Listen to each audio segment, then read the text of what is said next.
Hey everybody, welcome to Monday Night Live in Lexington, you guys. First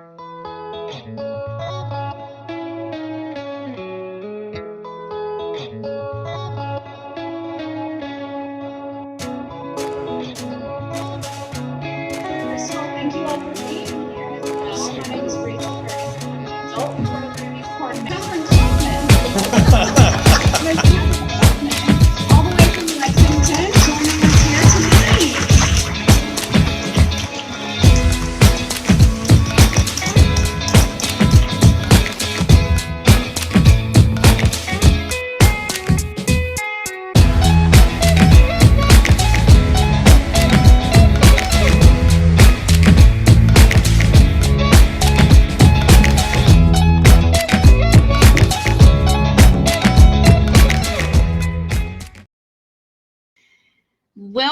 Welcome. It's Monday night.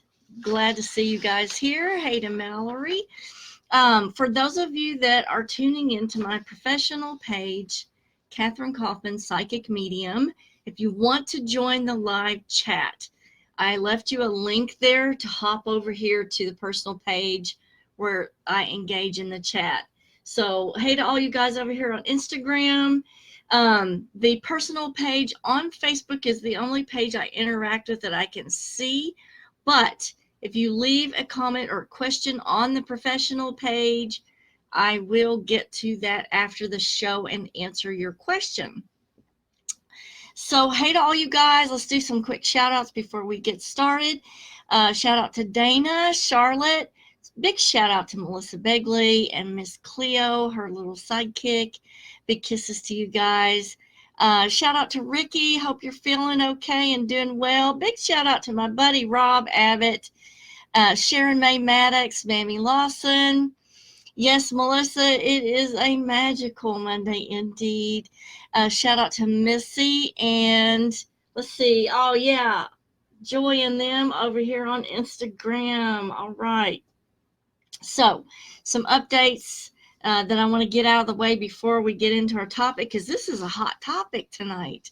Special shout out to Barbara Bacon and Crystal Crazy for gemstone recommendations for the area of Lexington. I recommend Crystal Crazy and Barbara Bacon's shop if I refer to gemstones during the show. If you live in Louisville, I refer people to Moonstruck of Louisville and Linda Tipton's. Hey to Kimberly and Janice.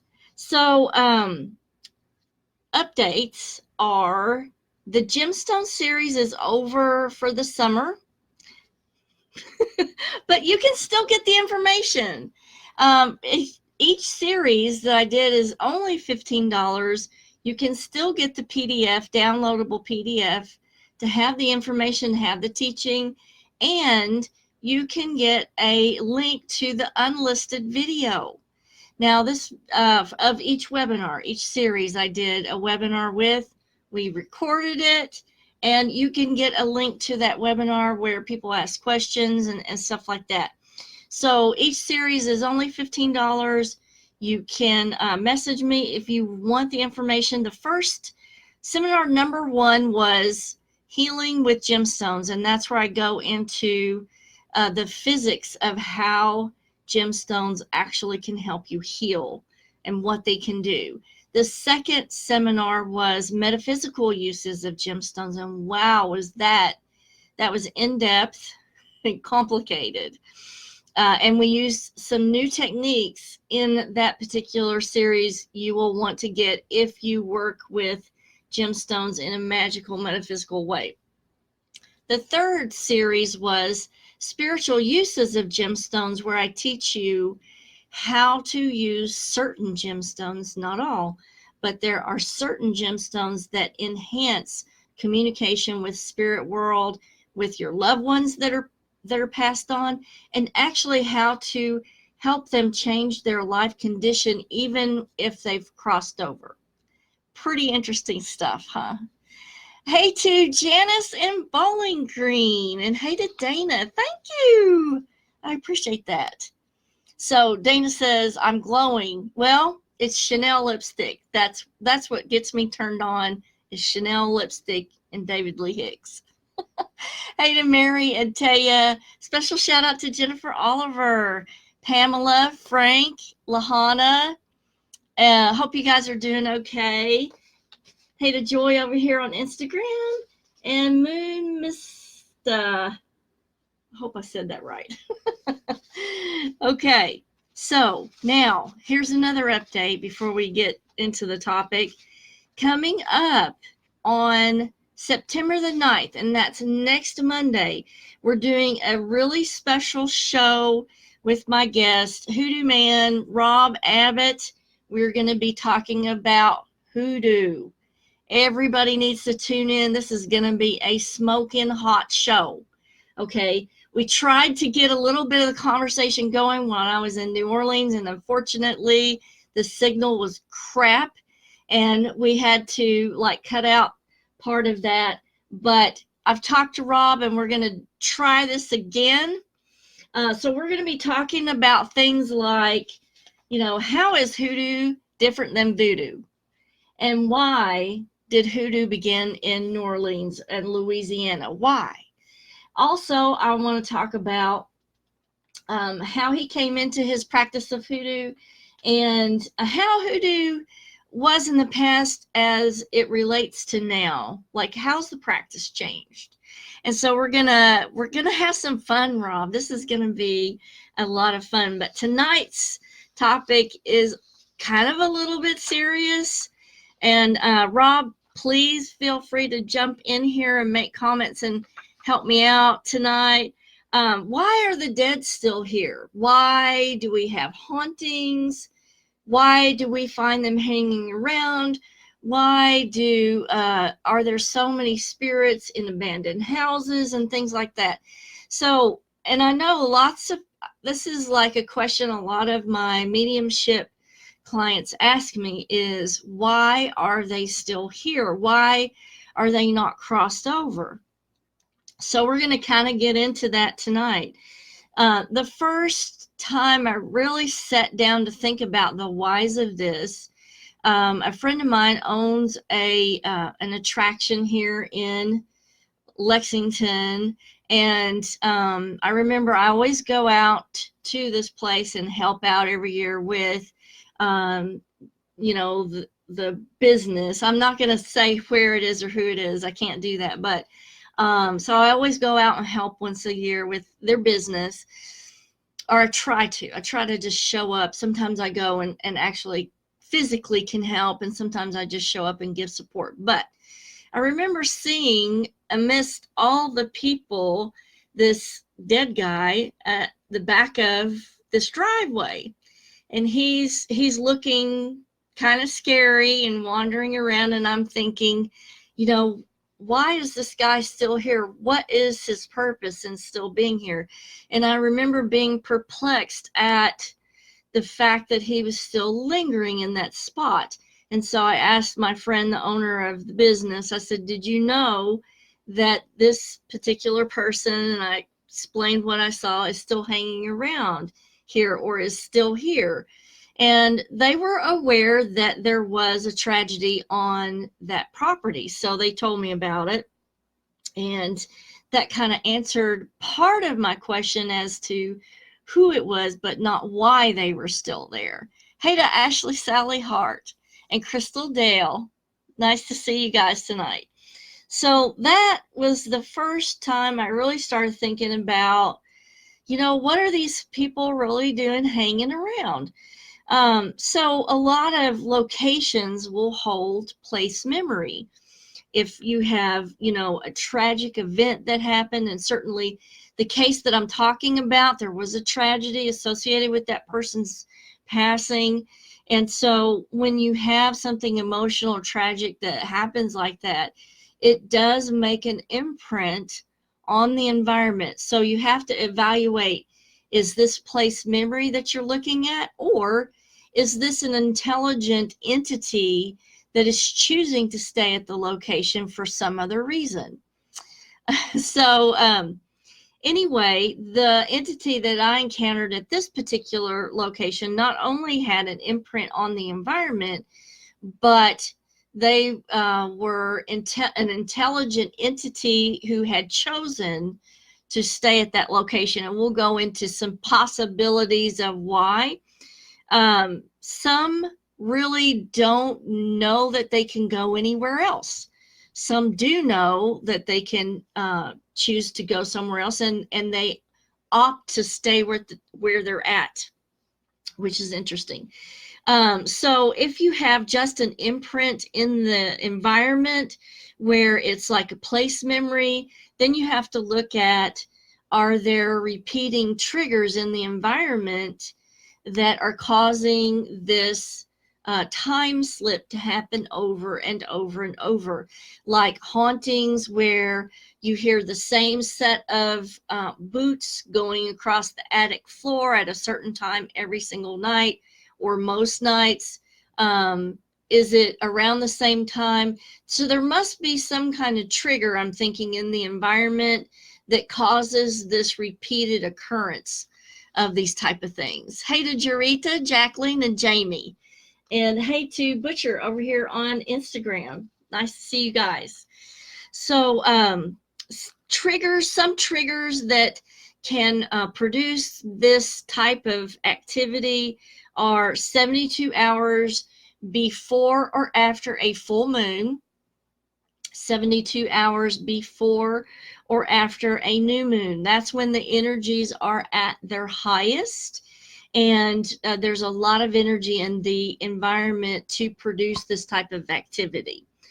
Any kind of electrical storms will help trigger activity like this.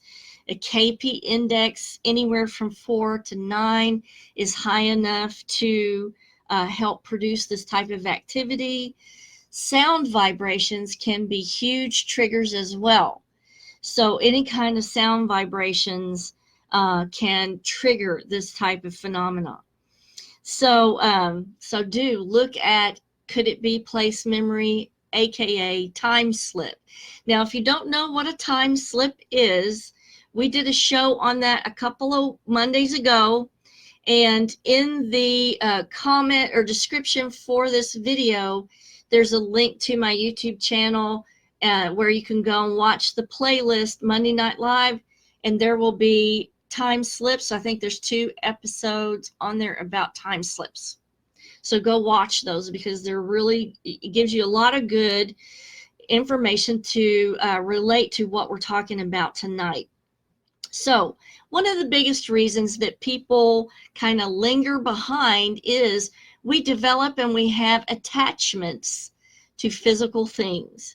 An attachment is like an energy cord that we connect to someone or something that we've established a high affinity for. Now, the definition of attachment is an extra part or extension that is or can be attached to something to perform a particular function. Also, an attachment is an affection or a fondness, a sympathy for someone or something, like a sentimental attachment. So what I'm thinking is that through feeling, now feeling is the universal language that spirits use. And a lot of times, instead of telling you things or showing you things, they will convey a feeling to you on what happened to them or how they're feeling. So feeling is the new language that you have to get used to using when dealing in the spiritual realm. So remember, attachments involve affection, fondness, feelings. So a lot of times spirits will stay behind or stay on this realm because they have affection or fondness or a bond with something that's still here in the physical. Now that can be a place or a person or a memory that is locked into the physical here on this plane.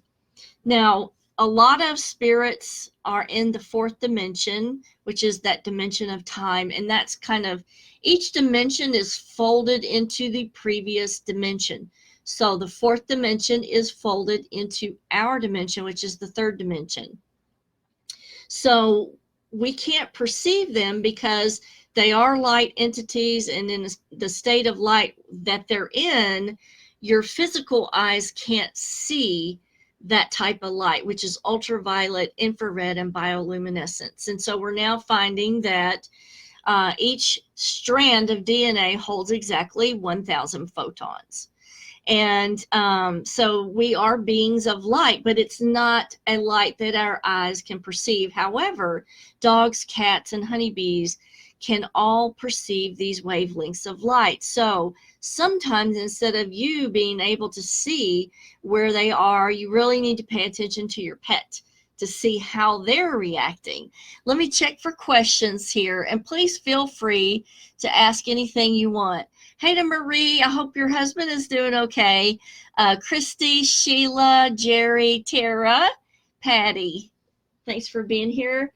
And Nisha over here on Instagram.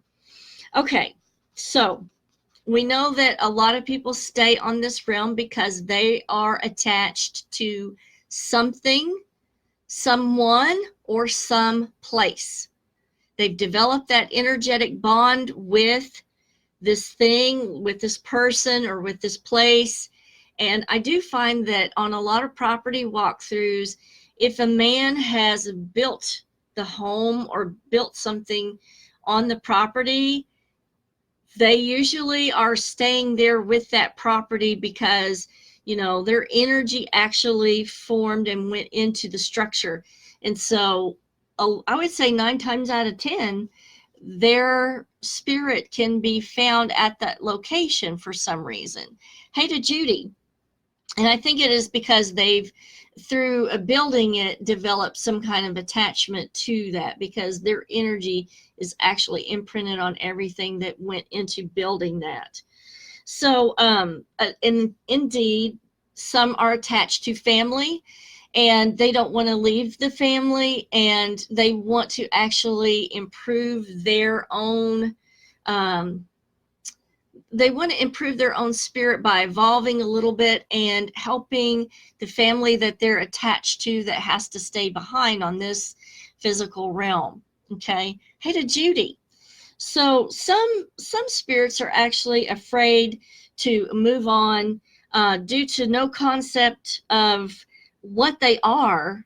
Okay. They're not sure of they haven't investigated, what and who they are. Part of the responsibility of being in this incarnation is really to find out what that other part of you is, to find out what the spiritual part is, the energetic part, and to learn how to work with that, how to guide it, how to manipulate it, how to figure out, project it, how you should project it in the future after you lose your body. An example of this would be learning astral projection. In order to master the astral realm, we need to have experience with out-of-body OBEs. We need to learn and master astral projection, and that can help you tremendously not be disoriented after you lose your body. Big, important. So Ron says, where do they move to? Tragic events, they aren't ready or aware of spirit moving out of the body so quickly they don't realize they passed. Yes, a lot of times, Rob, you're right. Tragic events, you will have a spirit that is a little bit confused. Now, I would say the majority of the time, you will have a family member who has already passed on that is there to reorient the person and work with them on where they are in the spiritual realm and what they can do and where they can go. So to answer Ronald Thompson's question, where do they move to? Clarify that just a tiny bit more. Was it in reference to something that I said earlier? When a spirit is, I'm not sure exactly what you're saying. Where do they move to? Because you can pretty well move in any direction you want in the spiritual realm, but there are certain ways that you move that you're not aware of unless you have practiced in the spiritual realm of moving your energy. For example, I'm on only one occasion did I do a mediumship with someone who was trapped in a room simply because their cognizant awareness, they were not aware enough to know that they could move through the door or through the wall. Now, remember, in the spiritual sense, time doesn't exist. So even though 20 years had passed, to them, it was like the same moment as they had passed. So even though time is linear for us, it is not linear for them. Hey to Paige, Denise, and Tony, and Stephanie. Thanks for joining us. So a lot of spirits will not cross over simply because they fear judgment, and they may perceive that they may have some punishment issues that they're thinking about that may prevent them from crossing on into the light. And let's go over what the light is. Now, this is just my interpretation of it. But remember, we were talking about how your DNA each strand of DNA holds 1,000 photons, and what types of light you're made up of. Well, if you perceive a light after you lose your body, doesn't it stand to reason that that's probably you that you're perceiving? You are perceiving your own emanation. Now, this can also be your creator. And so since we're part of that creator, it stands to reason that that light that we're seeing could be us and them at the same time. So I think that's pretty cool. But some people will not cross into that light, and they'll stay in the area that they're at because they perceive that they might undergo some kind of punishment or judgment. Hey to Katie and Susan. So that's another reason why, spirits do stay behind. Now, here's an interesting thing. When we think of heaven, if you set 50 people down and you give them a piece of paper and you say, write down what you think heaven is like, you are going to get 50 different answers. Can they all be correct? Yes. The answer is yes. Why? Because if it is truly your idea of heaven, it has to be so individualized to your experience. So it stands to reason to me that the cognition or the person's spirit actually constructs what they're experiencing. And I think the creator allows that and takes up for that, makes us, and it makes it a totally individualized experience for us. Also, I have found that a lot of spirits will take a favorite memory that they have that's attached to a place. Let's say, and this is a big favorite of a lot of men in particular. There is a scene of a back porch and a rocking chair and hills and a pond and fishing. And that's like an all-time favorite for a lot of male spirits that I've come into contact with. So they actually take a memory like that, and somehow they construct that memory and sort of exist and live within that memory. So Rob says, is the question in reference to where they cross to like religious perceptions of the other side, purgatory, hell?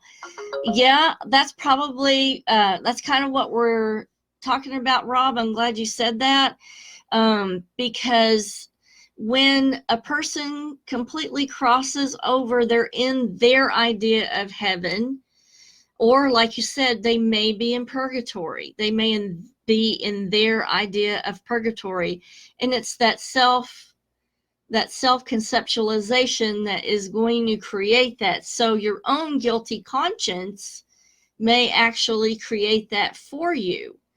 Glad you said that and clarified that, Rob. So I hope, Ronald, that answered your question.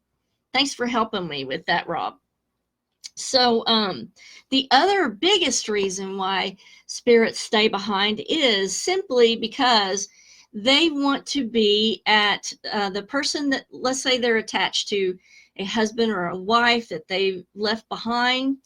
They want to be at that person's crossing.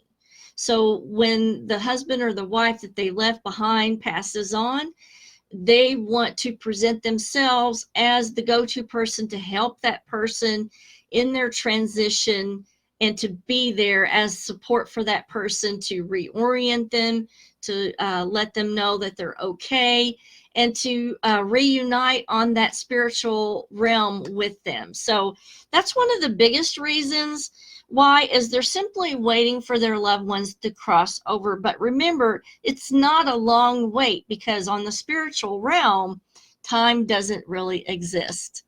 So it's like the same moment for them. So physical structures. Now, this was an interesting one, because, you know, we experience this with a lot of people who go in and they remodel a structure, and then they're going to notice that, you know, activity has kicked up and a lot of stuff will start happening. And what we gather from that as investigators is that, you know, the spirits that are there don't like us altering the physical structure. So on the energetic realm, that physical structure has an energy imprint. And when you go and change that, it affects the memory imprint that that person is experiencing. So let me clarify this a little bit better. If, let's say, somebody is living in a memory, or their consciousness is existing in a memory within a physical structure, the physical structure's energy lines help augment living in that memory.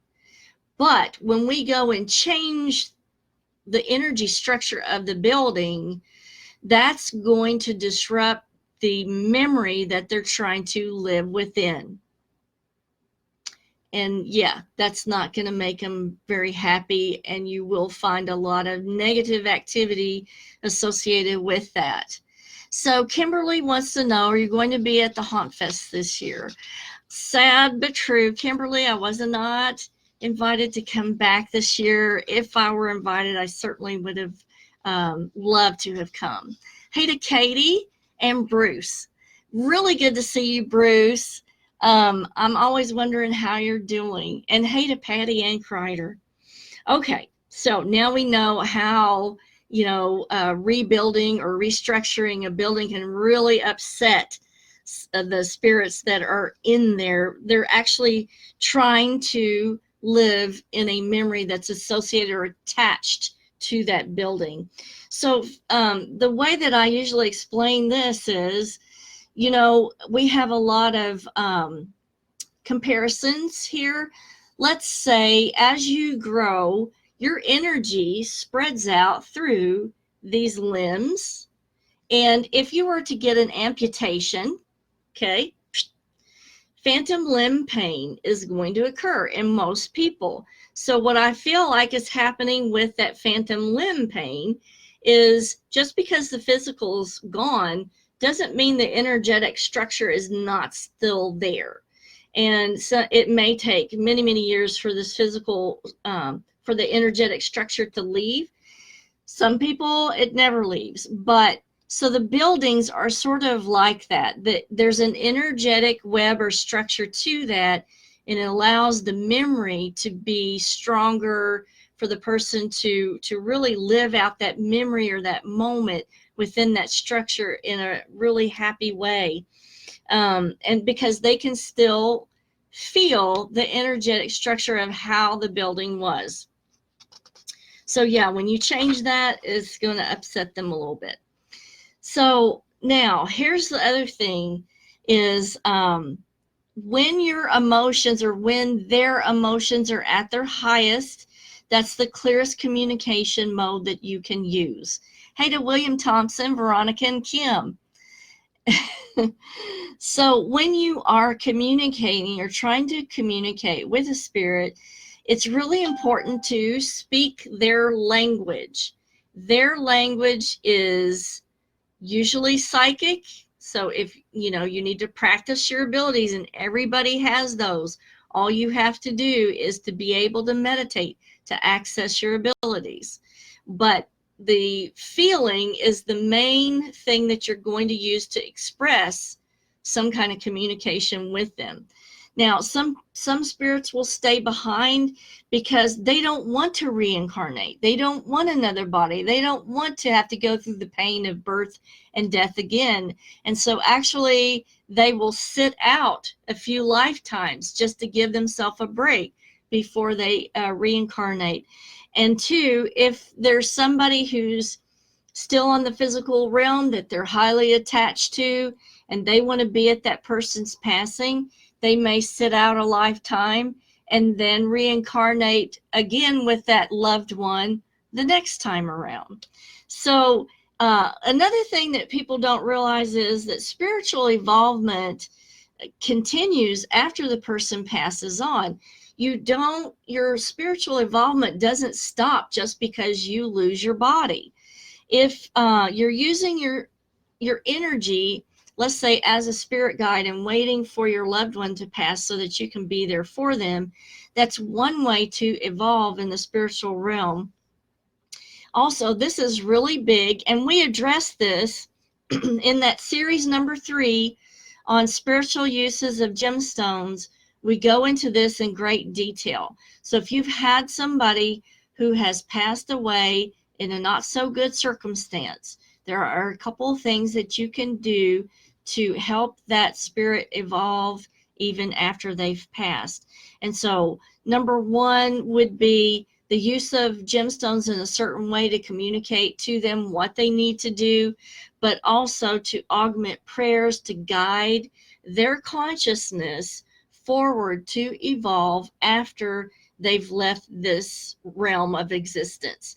So it's those vibrations of guided prayers and meditation that actually benefit that person even though they've passed on. So you can use those to help them figure out what they need to do to guide them forward. So it doesn't just work one way. Like spirit guides can help us from the other realm, but we can also help our loved ones that have passed on too. So it's a really good technique in that we're kind of acting as spirit guides for them by saying special prayers and guided meditations for them to move their energy into a better place.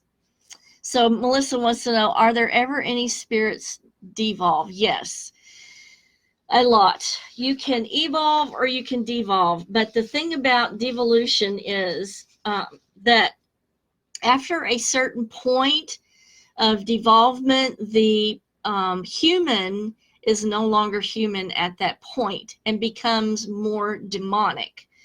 So you know how through time we've seen people that we are thinking to ourselves, how can that person do what they did and still be human? Well, so what's happened is they're not actually human anymore. They've devolved to a more to a point where they become more like a demonic type of energy. And so when that person dies at that point, then we see that reincarnation into a human is no longer an option. Then we look at, is that thing then going to incarnate into a demonic type of being? So Charlotte has a question. So are you saying that after someone crosses over, they can exist in what seems like just a moment to them, although they are there for eternity? Yes, because time doesn't exist. So you could take like the happiest moment in your life and relive that, until your consciousness decides that it doesn't need that anymore, doesn't want that anymore. So it's really quite different for everybody, those moments of time that make us the happiest. And it's really cool knowing that you can take a moment like that and be able to go back and experience it again. Just like that scene of them sitting on the back porch, fishing, the wind blowing. It's that perfect moment that where you're relaxed and you have that feeling that you're being taken care of and everything is okay. Pretty cool. All right. So that's it for tonight, you guys. Please tune in next week. I'm so excited about the Hoodoo Show. My guess is it's going to turn into probably a series of shows. If you guys have any more questions about tonight's topic, or you still have questions about wanting more information, maybe we can do another episode based on what you want to know about. So Veronica says, if we send them light, even if they are devolved, would it help them? Yes. If they are open to that energy and they have an attachment or connection with you, you're probably the only thing that could possibly help them. So do. And since we, from this realm, we don't know for sure, if the things that we're doing are actually helping, what's the harm in sending it out? Send that light out there. Just do it. Send the light out. Okay. Thank you, Tony. And thank you, Melissa. Let's see. Topic. Have you done a night on meditation? This is another thing that I had talked to Barbara Bacon about. And we want to get together and do some crystal meditations, you guys. That is going to be a lot of fun. I'm so excited about that. But I have to keep her in town long enough to do it. So if you guys want some crystal gemstone meditations, put your protests in the comments to tell her to stay home long enough to do this with me. All right, guys. You have a fabulous week. I hope everything goes your way. Watch my Facebook page for the daily planetary influences and find out what your day is going to be like. It's a big help. See you guys later. Kisses from Kentucky. Y'all take it easy.